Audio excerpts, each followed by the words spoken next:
Hello అండి, welcome back to my channel. చాలా రోజుల తర్వాత వీడియో చేస్తున్నానండి. చాలా సింపుల్ రెసిపీ ఇది.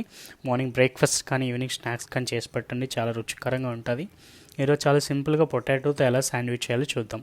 దానికి 2 పొటాటోస్ ముందుగానే కుక్కర్లో 2 to 3 విజిల్స్ పెట్టి దాన్ని పొట్టు తీసి పక్కన పెట్టుకున్నాను.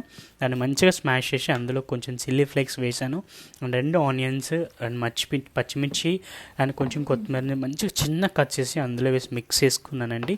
సేమ్ పానీపూరికి ఎలా వస్తుందో అలానే టేస్ట్ వస్తుంది, చాలా బాగుంటుంది. ఎంత మంచిగా మిక్స్ చేయగలిగితే అంత మంచిగా మిక్స్ చేసుకొని పక్కన పెట్టుకోండి. నా వీడియోస్ మీకు నచ్చుతున్నట్టయితే please like and share and subscribe to my ఛానల్ని. Thank you so much. దాంట్లోకి మసాలా కోసం 2 tablespoon garam masala and 1 tablespoon salt and 1 tablespoon కారం తీసుకున్నానండి. దాన్ని మిక్స్ చేసే ముందు ఒక హాఫ్ స్లైస్ లెమన్ అందులోకి నేను మిక్స్ చేసుకున్నాను, ఎందుకంటే తినేటప్పుడు పులుపులుగా భలే ఉంటుంది శాండ్విచ్. ఇది డిఫరెంట్ టైప్ అండి, మనం షాప్లో చేసినట్టు కాదు, ఇంట్లో సింపుల్ చేసుకునే శాండ్విచ్. మంచిగా మిక్స్ చేసుకున్న తర్వాత పక్కన పెట్టుకోవాలండి. ఒక్కొక్క బ్రెడ్ స్లైస్ మీద ఇక్కడ చూపించినట్టుగా కొంచెం కొంచెం టమాటోని సాస్ని వేసుకొని మంచిగా స్ప్రెడ్ చేసుకోవాలి ఈవెన్గా. మీరు ఇంకొక బ్రెడ్ స్లైస్ ఉంటుంది కదా, దాని మీద మయోనైస్ కూడా వేసుకోవచ్చు. ఇట్స్ కంప్లీట్లీ ఆప్షనల్, మీ ఇష్టం అండి. నేనైతే ఇక్కడ టమాటో సాస్ మాత్రం వేసుకున్నాను. ఇట్లా ఈవెన్గా స్ప్రెడ్ చేసుకొని పక్కన పెట్టుకున్నానండి. ఆ బ్రెడ్ స్లైసెస్ మీద మనం ముందుగానే పక్కన పెట్టుకున్న మసాలాని మంచిగా స్ప్రెడ్ చేసుకోవాలండి. ఒక్కొక్క స్పూన్తో తీసుకొని ఇక్కడ చూపించినట్లుగా మీరు అన్ని కార్నర్స్కి అది టచ్ అయ్యేలాగా మనం స్ప్రెడ్ చేసుకోవాలి. అప్పుడే మనకి ఏమవుతుందంటే తినేటప్పుడు మంచి స్పైసీగా ట్యాంగీగా మంచి ఫీల్ వస్తుందండి.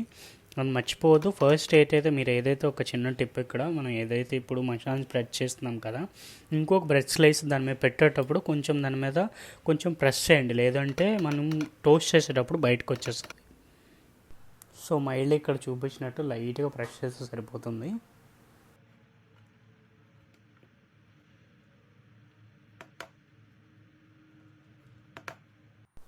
గ్రిల్ ప్యాన్ మీద కొంచెం బటర్ తీసుకున్నానండి. మంచి ఈవెన్గా స్ప్రెడ్ అయినంత వరకు కొంచెం హీట్ చేశాను. నోట్ మీడియం ఫ్లేమ్ మాత్రమే టోస్ట్ చేయాలి, హై ఫ్లేమ్లో అయితే ఖచ్చితంగా మీకు మాడిపోతుంది.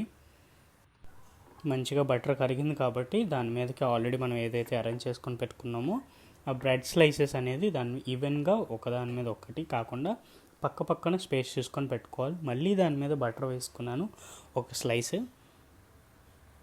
కొంచెం పీస్ వేసుకున్నాను, ఎందుకంటే మనకి 2 వైపులా కూడా మంచిగా టేస్ట్ అవ్వాలని చూడండి. ఈ కలర్ గోల్డెన్ బ్రౌన్ కలర్ మీకు రావాలి, అప్పుడు మంచిగా అది ఫ్రై అవుతున్నట్టు అనమాట మనకి.